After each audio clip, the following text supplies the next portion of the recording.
कोई तन से दुखी है, कोई मन से दुखी है, और कोई धन से दूरी है। किसी न किसी प्रकार का दुख तो इस संसार में सभी के लिए है। तो क्या करना, इस दुख से छूटने का प्रयास करना है ना, करना है नहीं करना। आप सब लोग सुख चाहते हो, दुख चाहते हो, क्या चाहते हो? दुख चाहते हो, दुख चाहते हो, सुख चाहते हो। तो सुख चाहते हो तो उसके लिए कुछ करना पड़ेगा कि नहीं? ऐसा हो सकता है बिना कुछ किए हुए हमें कुछ फल मिल जाए? ऐसा हो सकता है क्या? ऐसा नहीं हो सकता। जब भी हम कुछ कार्य करते हैं तभी हमें उसका फल प्राप्त होता है। कुछ न कुछ पुरुषार्थ तो अवश्य ही करना पड़ता है, तब हमें फल की प्राप्ति होती है। तो हमें सुख से छूटना है और सुख की प्राप्ति करनी है, तो क्या करना पड़ेगा? कुछ तो पुरुषार्थ करना पड़ेगा। और आपका सौभाग्य है कि आज आपके नगर में पूरा चतुर्वेद सबसे यहाँ पर विराजमान है। देखो, इस पंचम काल में जो भी जन्म लेता है वह मिथ्यात्व के साथ जन्म लेता है। किसके साथ लेता है? मिथ्यात्व के साथ में जन्म लेता है। ऐसा कोई भी नहीं है जो मिथ्यात्व के साथ इस काल में उत्पन्न नहीं हुआ हो। चाहे वो हमारे पूर्व आचार्य ग्रंथ हो, मुनिराज हो, सबका जन्म पंचम काल में जितने भी जन्म लिया है सबसे मिथ्यात्व के साथ इस काल में जन्म लिया है ना।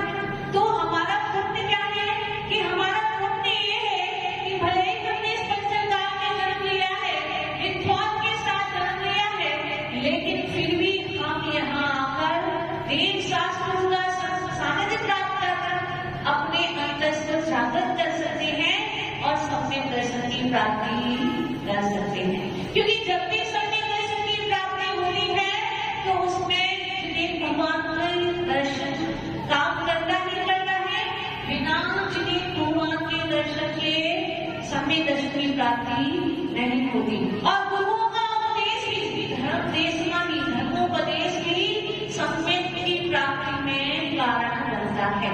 तो हमें क्या हो रहा है, इस पंचम काल में भी दिगंबर संतों की देशना को सुनने का अवसर प्राप्त हो रहा है। ये हमारा महासौभाग्य है। यद्यपि पंचम काल में जन्म लिया है, ऐसे काल में जन्म लिया है जहाँ पर चारों ओर दुखी दुख है, दुखी ही बहुलता है और हम सुख चाहते हैं, फिर भी हमें गुरुओं का उपदेश सुनने को मिल रहा है। तो उस उपदेश को सुनकर क्या करना है? आप विचार में निर्माण है, अंदर की चीज, धर्म की चीज को भी साथ में लेकर नहीं जाते, तो गुरुओं का उपदेश भी साथ लेकर के जाना नहीं है। यहाँ का नहीं छोड़ के जाना है। तो क्या होगा? क्या होगा? कुछ कल्याण हो सकेगा? कुछ सुखा मान मिलेगा क्या? नहीं मिलेगा। आपको क्या करना पड़ेगा? पुरुषार्थ करना पड़ेगा। उस गुरु की देशना को सुन करके अपने अंतस को जागृत करना पड़ेगा, उसका चिंतन और मनन करना पड़ेगा। तो कहीं जाकर आपको सम्यक दर्शन की प्राप्ति होगी और सम्यक जिसके दर्शन जीवन में आ जाना है उसको सुख की प्राप्ति हो जाया करती है।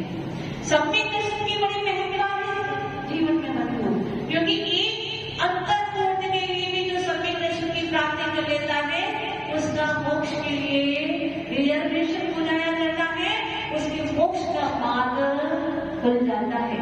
तो सम्यक दर्शन की प्राप्ति किससे हो रही है? जिन्हें भगवान के दर्शन से हो रही है और धर्मोपदेश से भी हो रही है। और आज हमारा पुण्य है कि हम इस दुख काल में जन्म लेकर भी गुरुओं का सानिध्य प्राप्त कर रहे हैं। है कि नहीं? है कि नहीं? बोलो तो है ना। तो क्या करना पड़ेगा? क्या करना पड़ेगा? कुछ अल्प ही समय मिला है आपको, बहुत ज्यादा समय नहीं मिला है। तो इस समय में आपको पुरुषार्थ करना है। यहाँ पर आंचल भगवत बैठे हैं, ज्ञान की भंडार है, अटक ज्ञान उनके पास और इतना सारा सत्य है। आप जितना ले सकते हो, आपकी जितनी क्षमता है, आप उतना यहाँ से भर भर के ले जा सकते हो। क्योंकि ये ज्ञान की दुनिया एक बार आपके नगर में आ गई है, गांव में आ गई है और ज्यादा समय तक रहने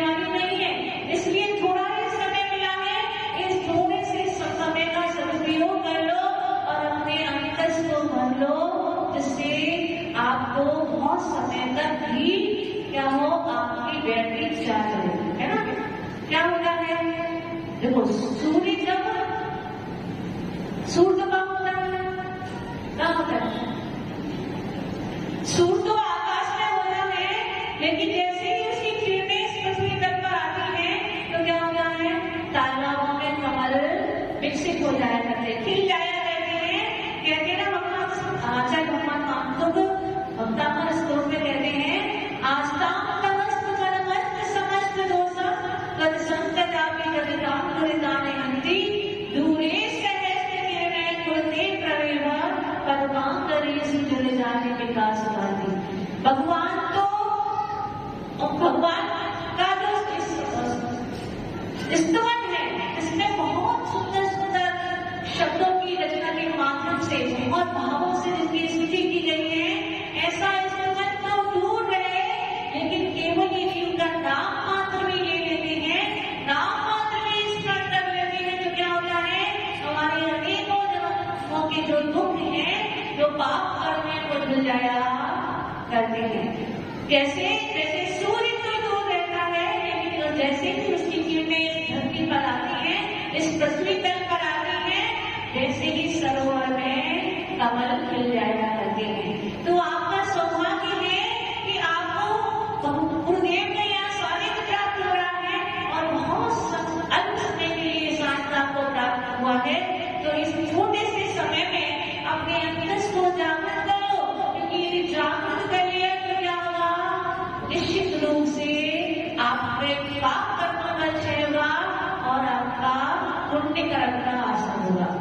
देखो, यूं तो देशना हम अनेकों बार सुनते हैं, अनेकों बार समझ करते हैं, लेकिन फिर भी हमें ये पुरुषार्थ हमेशा करते रहना चाहिए, क्योंकि जितने समय तक के लिए हम यहाँ पर रहते हैं, गुरुओं के सानिध्य में रहते हैं, उनकी पुण्य वरदान हमें मिलती है और उनकी पुण्य वरदान से हमारे अंतस के कलमल धुल जाया करते हैं, वो हमारे ऊपर इफेक्ट करती है।